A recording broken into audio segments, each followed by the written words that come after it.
오늘 읽은 이 말씀에 대한 제목은 은혜 새 시대.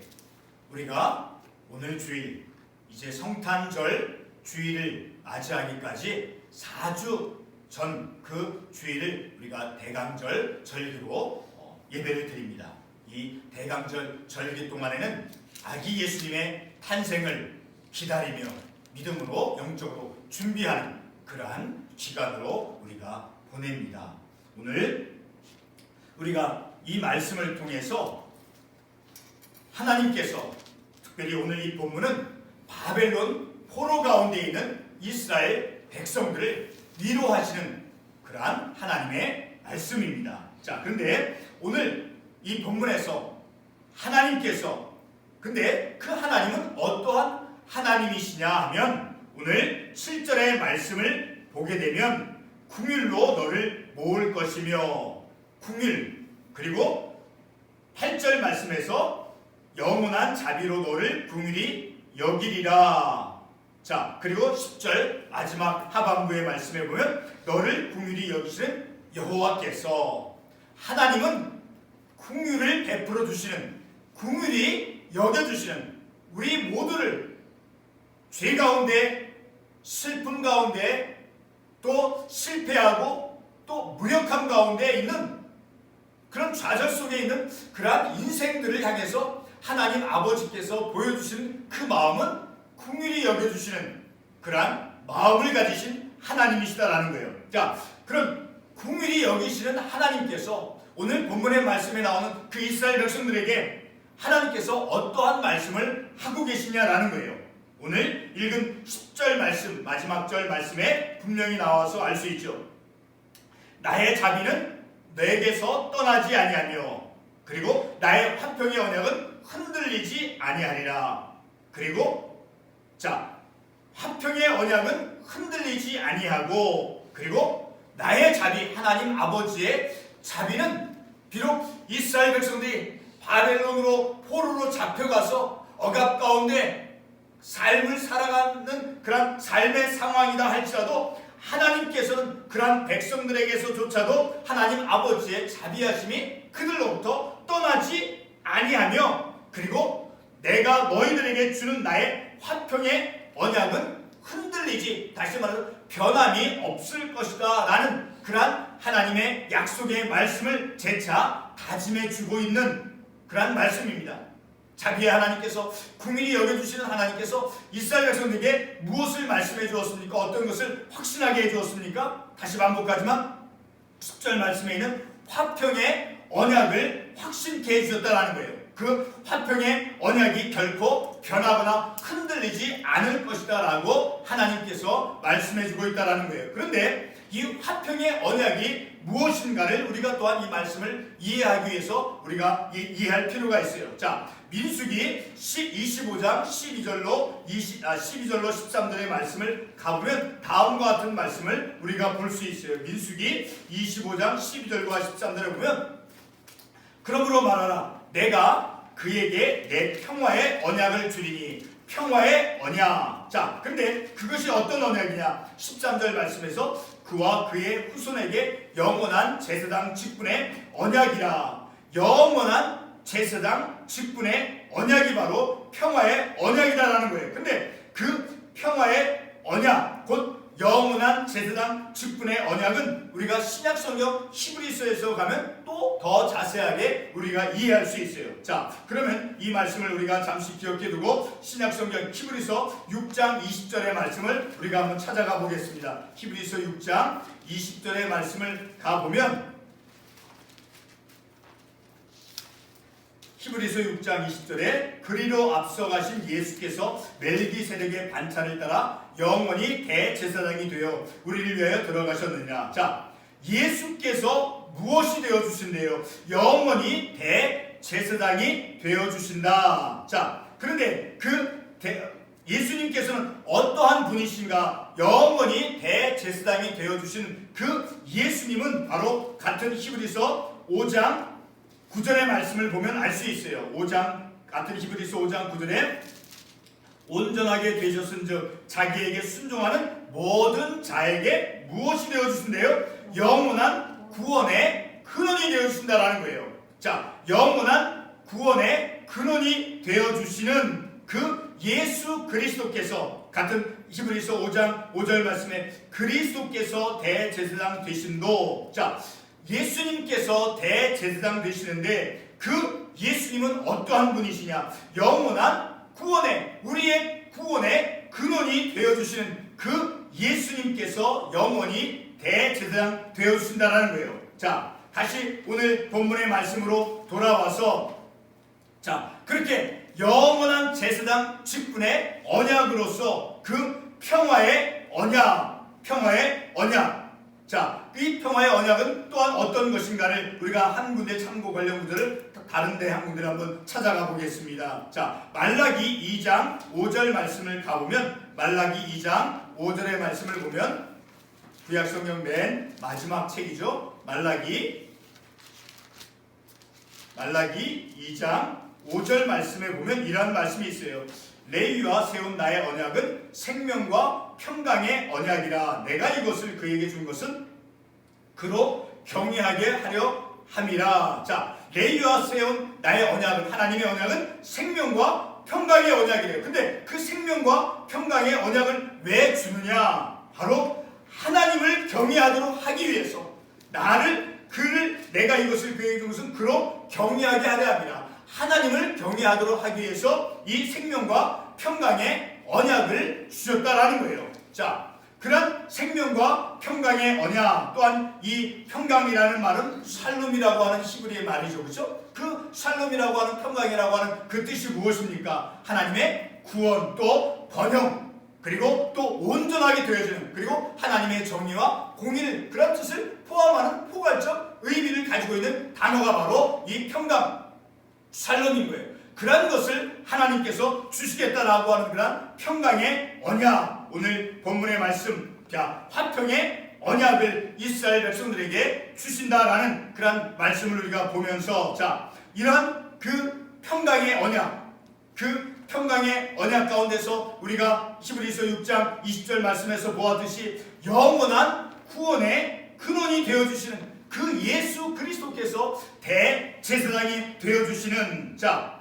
그런 평화의 언약을 이제 누구에게 주겠다라고 오늘 이 본문의 말씀에서 말씀하고 있습니까? 자, 본문의 말씀에 의하면, 자, 이스라엘 백성들이 바벨론으로 포로로 잡혀가서 이제 압제와 억압 가운데 삶을 살아가고 있는, 그리고 예루살렘에 그 남아있는 그 황폐되어지고 파괴되어진 그 예루살렘 성읍에 있는, 오늘 본문 3절 말씀에 나와 있죠. 3절에, 본문 3절에 이는 내가 좌우로 퍼지며 내 자손은 열방을 얻으며 황폐한 성읍들을 사람 살 곳이 되게 할 것입니다. 이 황폐한 성읍, 바벨론으로 포로로 잡혀가서 이제 조금밖에 남지 못한, 그리고 많은 사람들이 바벨론 포로로 잡혀가서 삶을 살아가서 그 예루살렘 성읍이 파괴되어진, 자, 그래서 그 사람을 살 수 없는 그런 황폐되어지고 파괴되어지는 그런 사람들을 향해서 하나님께서 이 화평의 언약을 하나님께서 말씀해주고 있다는 거예요. 그런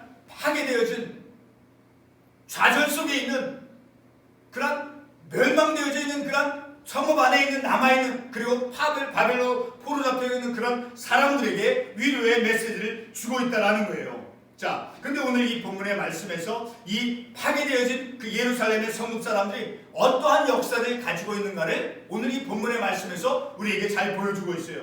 자, 두 가지 사건을, 그들이 가지고 있는 그 아픈 역사의 두 가지 모습을 우리에게 말씀해주고 있는데, 4절 말씀에서 말씀하고 있죠. 4절 말씀에 보면 내가 젊었을 때 수치를 잊겠고, 젊었을 때 수치라고 하는 것은 이스라엘 민족들이 애굽에서 종살이하던 그때를 가리키는 거예요. 그런 수치스러움을 가지고 있고, 또 한 가지는, 자, 과부 때의 치욕을 다시 기억함이 없으리니, 과부 때의 치욕, 바로 예루살렘이, 그 이스라엘 백성들이 그 바벨론으로 포로 잡혀가서 그 삶을 살아가는 그런 때가 바로 과부 때의 치욕을 의미하고 있다는 거예요. 그런 아픈 두 가지 역사를 가지고 있는, 애굽에서 종살이하고 그리고 바벨론으로 포로 잡혀가서 삶을 살아갔던 그런 두 가지 역사적인 치욕스러운 그 역사를 가지고 있는 그런 백성들, 그런데 그런 백성들을 이제 어떻게 이 본문의 말씀에서 비유해주고 있어요. 그런 백성들이 얼마나 처참한가, 얼마나 그 수치스럽고 그 부끄러운 삶의 모습인가를 본문의 말씀에서 어떻게 말씀하고 있어요. 1절 말씀에서 우리에게 말씀해주고 있죠. 1절 말씀에서 잉태하지 못하며 출산하지 못한, 자, 잉태하지 못하며 출산하지 못한 너, 그리고 산고를 겪지 못한 너, 그리고 홀로 된 여인. 자, 이스라엘 민족의 역사 속에서, 이스라엘 사회 속에서 아이를 낳지 못하는 것은, 여인이 아이를 낳지 못하는 것은 굉장히 수치스러움의 모습을, 수치스러움을 드러내주는 그런 한 가지 상징이다라는 거예요. 자, 그렇게 아이를 낳지 못하며 출산하지 못한, 산고를 겪지 못한 너, 홀로 된 여인, 이렇게 비유해주고 있다라는 거예요. 자, 4절 다시 6절에서 4절과 6절에서 젊었을 때 수치를 당한 사람들, 그리고 과부 때 치욕을 갖고 있는 사람, 얼마나 부끄러운 삶의 모습을 가지고 있는 거예요. 얼마나. 그리고 6절 말씀에서 마치 어떻게 되었대요? 버림을 받았다. 버림을 받았다는 것이 얼마나 우리의 삶 속에서 아픔이고 남한테 얘기할 수 없는 부끄러움인 거예요. 자, 그렇게 마치 버림을 받아 마음에 근심하는 아내, 곧 어릴 때 아내가 되었다가 버림을 받은 자, 이와 같이 이렇게 그들의 아픈 역사, 그 아픈 그런 모습들을 이렇게 비유적으로 말씀해주고 있다는 거예요. 젊었을 때, 수치를 당했을 때, 우리가 나이가 들어서 그 수치스러움의 모습들, 삶의 모습들을 얘기하려고 합니까? 부끄러운 거예요. 감추려고 하는 거예요. 그리고 과부 때 치욕을 갖고 있는 자, 얼마나 과부가 되어졌다고 하는 그 자체도 고통스러운 거예요. 사회적으로 약자일 뿐만 아니라. 그리고 버림을 받았다는 것, 더 우리의 삶의 큰 괴로움이요, 어떤 삶의 어떤 그 장애물이 될 수 있는 그 버림받은, 그래서 마음에 근심하는 아내, 이렇게 비유적으로 말씀하고 있다는 거예요. 자, 그러한 아픔과 상처와 치욕스러움을, 부끄러움과 그런 고통을 가지고 있는 그러한 백성들에게 오늘 본문의 말씀은 무엇을 약속해주고 있어요. 무엇을? 마지막 10절 말씀에서 나의 자비는 내게서 떠나지 아니할 것이다. 그리고 화평의 언약은 흔들리지 아니할 것이다. 변함이 없을 것이다. 라고 화평의 언약을 그들에게 약속해주고 있다는 거예요. 근데 이 약속을 주시는 하나님은 어떠한 하나님이세요? 오늘 본문의 말씀, 처음에 말씀을 드렸듯이 그는 궁일로 너를 모을 것이요, 그리고 8절에서 영원한 자비로 너를 궁일이 여기리라. 그리고 10절 마지막 하반부에 궁일이 여기시는 여호와께서, 그 하나님은 화평의 언약을 약속해 주시는 그 하나님은 궁일이 여겨주시는, 근데 영원히 어떻게 해준대요? 영원한 자비로 너를 궁일이 여겨주시는 그런 하나님이시다라는 거예요. 큰 궁일의 하나님, 그리고 영원한 자비로 궁일이 여기시는 그런 하나님이시다라고 본문의 말씀에서 말씀해주고 있다는 거예요. 자, 오늘 우리는 이러한 말씀을 통해서 우리의 삶 속에 한번 적용해 보기를 원합니다. 우리의 삶과 누구나 모든 우리들의 삶 속에는 본문의 이런 말씀과 같이 아픔과 어떤 수치스러운 것, 부끄러운 것, 내가 누구한테 말할 수 없는 것, 마치 멍청이같이 저렇게 해서는 안 될 것, 나이가 있었음에도 똑똑했음에도 그러나 한순간 믿음 없이 삶을 살아간 그런 결과로서 어리석게 삶을 살아가서 잘못된 선택을 해서, 그래서 잘못된 그런 삶을 살았던 그런 부끄러움, 수치스러운 그런 삶을, 그런 삶을 사는 그런 나의 인생을 향해서, 우리의 인생을 향해서 큰 궁율의 하나님, 오늘 말씀에 큰 궁율의 하나님이라고 말씀하고 있잖아요. 7절 말씀에 큰 궁율을 가지신 그 하나님께서 약속을 주시는 거예요. 어떤 약속? 화평의 언약.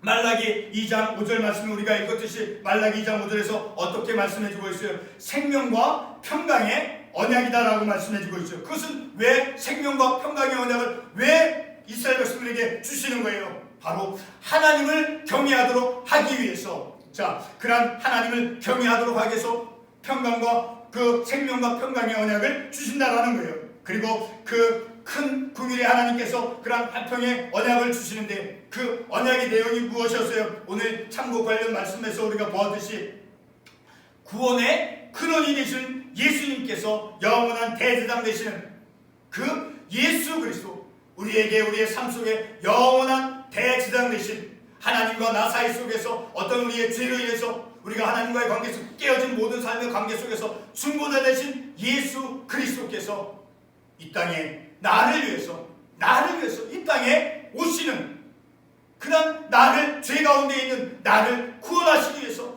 큰 긍휼과 자비의 마음을 가지신 그 하나님께서 육신이 되어서 이 땅에 누구를 위해서? 나를 위해서, 나와 같은 죄인과 어리석게 실패한 그리고 무지하게 어리석게 잘못되어진 결단을 하고 잘못되는 판단 속에서 삶을 살아온 나를 위해서 큰 긍휼, 영원한 자비로 너를 긍휼히 여기시기 위해서 예수님께서 이 땅에 탄생하시는 그러한 우리가 예수님의 탄생을 우리가 기다리면서 그 탄생을 우리가 준비하면서 오늘 이 말씀을 통해서 은혜의 새로운 시대, 예수님께서 태어나심으로 예수님께서 이 땅에 오신 하나님께서 육신의 몸을 입고 이 땅에 오시는 그 아기 예수님의 탄생을 우리가 기다리면서 준비하면서 바로 은혜의 새로운 시대가 오늘 내 인생 속에 다가옴을 오늘 이 본문의 말씀과 같이 화평의 언약은 하나님께서 이스라엘 백성에게 약속해 주신 그 언약은 변함이 있대요, 흔들림이 있대요. 결코 흔들리거나 변함이 없으신 그리고 그 하나님은 우리를 긍휼히 여겨주시는 그 하나님은 책망하고 혼내는 하나님이 아니다라는 거예요. 자비로 용서해 주시고 사랑으로 베풀어 주신 그러한 큰 긍휼, 말씀의 7절에 큰 긍휼로 너를 모을 것이요 흩어져 있고 멀찌감치 하나님과 멀리 떨어져 삶을 사는 그 인생을 하나님의 큰 긍휼로 하나님의 품으로 하나님께서 인도해 가시는 그러한 하나님의 그 은혜의 새로운 시대를 우리가 맞이하면서 우리가 주님의 오심을 우리의 마음속에서 참으로 기뻐하며 감사할 수 있음을 우리가 이 말씀을 통해서 깨닫게 되는 것입니다. 기도하겠습니다. 하나님,